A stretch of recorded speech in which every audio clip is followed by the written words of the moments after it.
Just because you've received $200,000 from us doesn't entail any obligation on our part. My eldest son's wife admonished me, despite my footing the bill for their new house. Reflecting back 15 years to when my husband passed away, it was an immensely challenging period to raise children as a single mother. The bankruptcy of Lehman Brothers had triggered waves of recession, making job opportunities scarce, particularly for someone like me who could only manage part-time work at the time.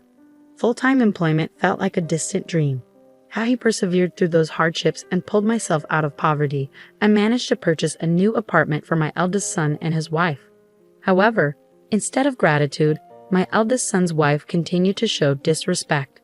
Frustrated and at my wits' end, I turned to my son, asking if he had anything to say while his mother was being treated so poorly. His indifferent response stung. "See what happens when you stop paying." That moment, something inside me snapped. "Well then, I will," I declared, cutting off all payments. And thus, I am Emma, currently 53 years old, a single mother who raised 2 boys on her own. I got married at 20, bore my eldest son Edward at 22, and 3 years later, welcomed my second son George into the world. Life was good with my loving and family-oriented husband, who worked for a small to medium-sized enterprise.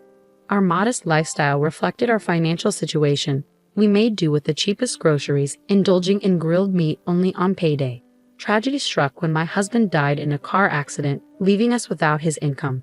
The savings we had set aside quickly dwindled, and I found myself working tirelessly to make ends meet. Despite my efforts, full-time employment eluded me, and part-time jobs paid meager wages.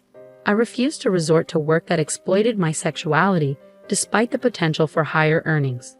Desperate to improve our situation, I turned to the computer my late husband had purchased and explored ways to earn money online. Starting a blog titled Single Mom's Child Rearing Struggles, I subtly incorporated affiliate marketing, hoping to supplement our income. To my surprise, the blog gained traction rapidly, attracting attention from online articles and magazines, resulting in a steady stream of income deposited into my account every month. Requests for lectures started pouring in, and before I knew it, I had earned the title of Queen of Affiliate Marketing. Leaving behind my day and night part-time jobs, I made affiliate marketing my primary source of income, hosting lectures and seminars on the side. Suddenly, I found myself living a lifestyle so opulent that it seemed unbelievable compared to the days when I struggled to afford even a school backpack for George. However, as our financial situation improved, cracks began to appear in our family dynamic. Edward, basking in newfound extravagance, neglected his studies and ended up failing a year of high school. Refusing to repeat the grade, he dropped out altogether, immersing himself in the nightlife scene and falling in with a troublesome crowd.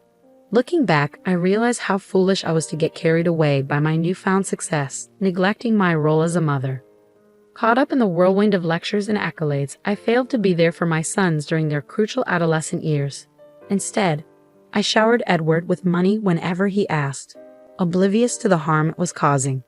While Edward spiraled into trouble with the law, George, in stark contrast, remained steadfast in his studies, distancing himself from negativity and injustice. Their paths diverged drastically, straining their relationship. George, witnessing Edward's aimless existence, voiced his concerns, urging me to stop enabling him. Determined to help Edward find purpose, I secured him a job at a publishing company through a connection. Yet despite my efforts, Edward's disregard for responsibilities led to his eventual dismissal, leaving me frustrated and disappointed, especially considering the publisher's support in turning my success stories into books. I found myself apologizing once again, this time for the irresponsibility of my over 20-year-old son. However, to my surprise, they offered their own apologies, admitting that our guidance had been lacking. It was a bitter experience for all involved, leaving no one feeling fulfilled. Feeling unfit to be used by others, I resolved to venture into something on my own. Despite his own lack of perseverance, Edward finally expressed an interest in starting his own business. I invested in his venture, an import business, only to suffer significant losses when he treated it more like a series of sightseeing trips than a serious endeavor. Optimistic due to my extensive network of friends, Edward then turned to network marketing. In support, I purchased pots and water purifiers, hoping for success. Unfortunately, this too ended in failure. Matters worsened when Edward registered George as a member without his consent, damaging their relationship and leading to more apologies from us. Despite these setbacks, Edward met a woman through his network marketing efforts and began discussing marriage and future plans. Hoping it would inspire responsibility, I supported him once more, buying a new condominium for their home.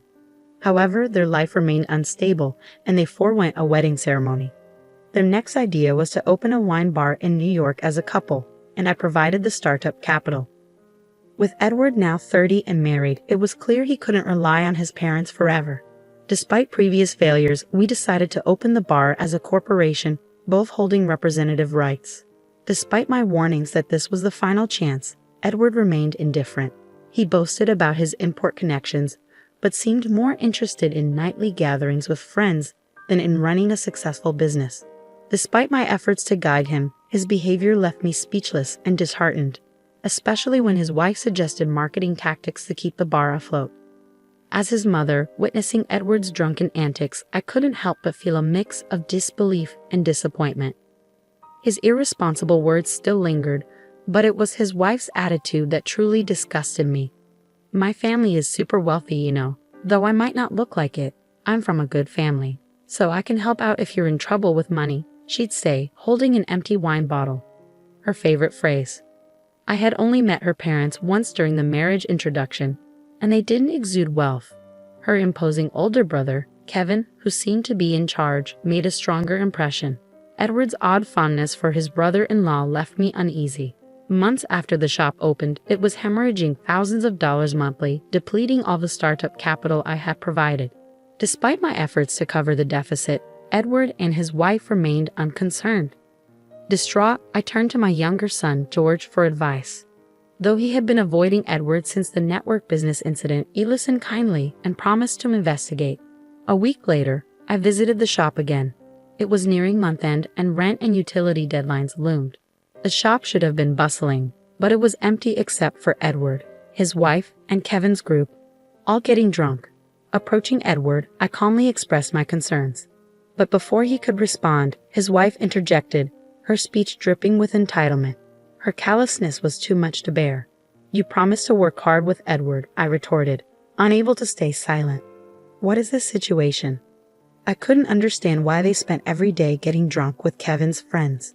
Today, I decided to confront them about the situation. I didn't anticipate a satisfactory response from my clearly intoxicated daughter-in-law. Instead, it was my brother-in-law who spoke up. "What are you talking about? If you close the shop, it will only damage your own reputation. After all, you're a joint representative," he asserted, lounging back on the sofa with a domineering air, showing no respect for his elders or relatives.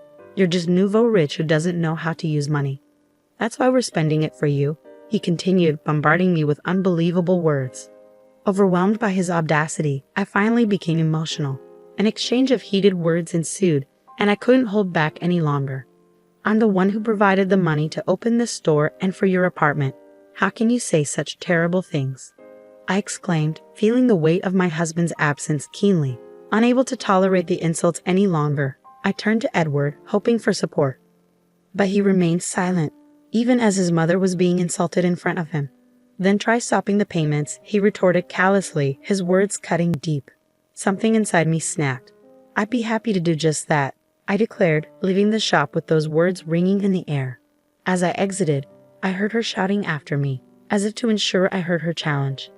Days passed, and at the turn of the month, they summoned me to the store.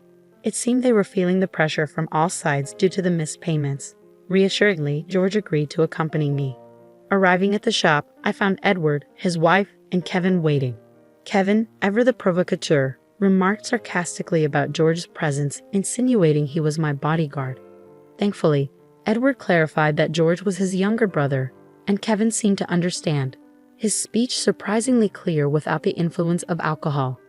However, I noticed something amiss. Edward remained standing while his wife and brother-in-law lounged on the sofa. Kevin wasted no time in addressing the situation, his tone heavy with accusation as he rested his feet on the table. I couldn't contain my anger at his utterly outrageous behavior and snapped back, reminding him that it was none of his business. But George intervened, urging us to continue as it wasn't entirely unrelated. Introducing himself once more, he revealed his profession. "I am George, an attorney. I am going to sue Millie and Kevin, who claims to be her brother, for fraud and embezzlement. His calm demeanor left the three of them puzzled. "When did you become a lawyer?" Edward asked incredulously, as George had still been a high school student during the network business incident that caused a rift between the brothers. Since then, Edward and George hadn't communicated much, leaving Edward in the dark about George's endeavors. Undeterred, George proceeded to lay out the facts. "Firstly, Millie, you and Edward are living together in the apartment purchased by our mother, and you're working together in a store financed by her. However, since you haven't submitted a marriage certificate yet, your arrangement is considered a de facto marriage." Ignoring Edward's question, George pressed on.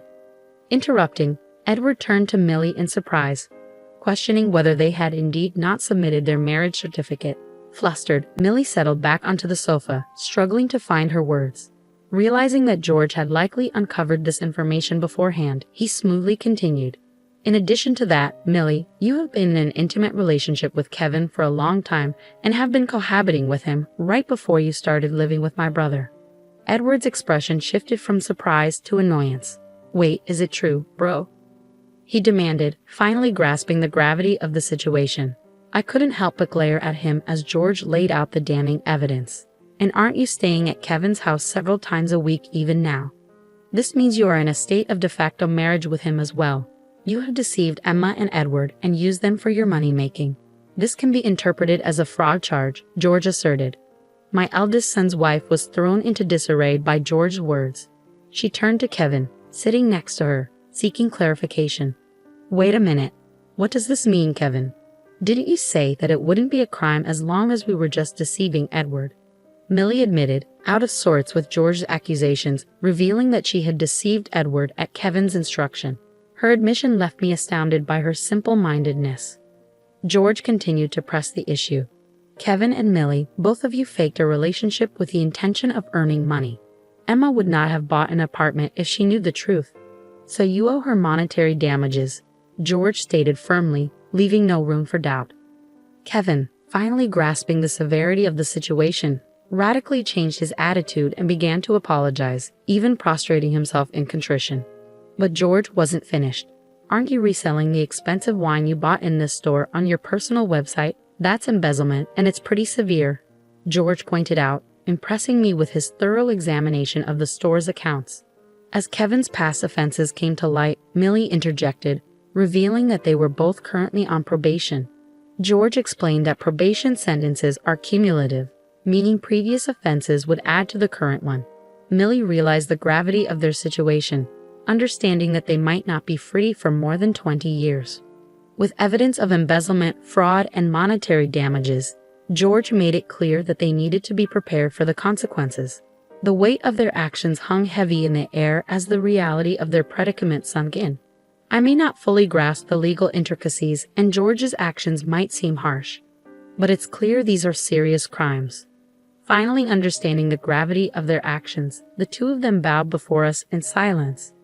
"So I was a victim of fraud. Thanks, George, you saved me," Edward remarked, acknowledging George's role in uncovering the truth. However, when George announced plans for a civil lawsuit against them, Edward was taken aback, finding the situation too complicated to comprehend. Despite being one of the business associates, George sought damages for the store's losses caused by Kevin's mismanagement and warned Edward of potential criminal charges if he continued to turn a blind eye. As they pleaded for leniency, I realized George had been aware of Millie's actions since the network business incident. His dedication to justice and his meticulous investigative skills, honed while studying law and working at a detective agency, were evident. Despite his firm stance, I couldn't help but marvel at his growth from a bullied child to a capable adult. Ultimately, George chose not to press charges immediately, citing the statute of limitations for fraud cases. He observed their behavior, hoping for genuine reflection and change of heart, and change they did. Millie now works diligently at a nursing home, while Kevin dedicates himself to church duties as a priest apprentice. Even Edward, once a cause for concern, has distanced himself from his past associates and runs the wine bar with integrity. Their transformations give me hope for the future. Perhaps it's time to celebrate their progress with a launch party for the wine bar. And as I reflect on the twists and turns of this journey, I consider writing a book to capture the remarkable story of redemption and growth.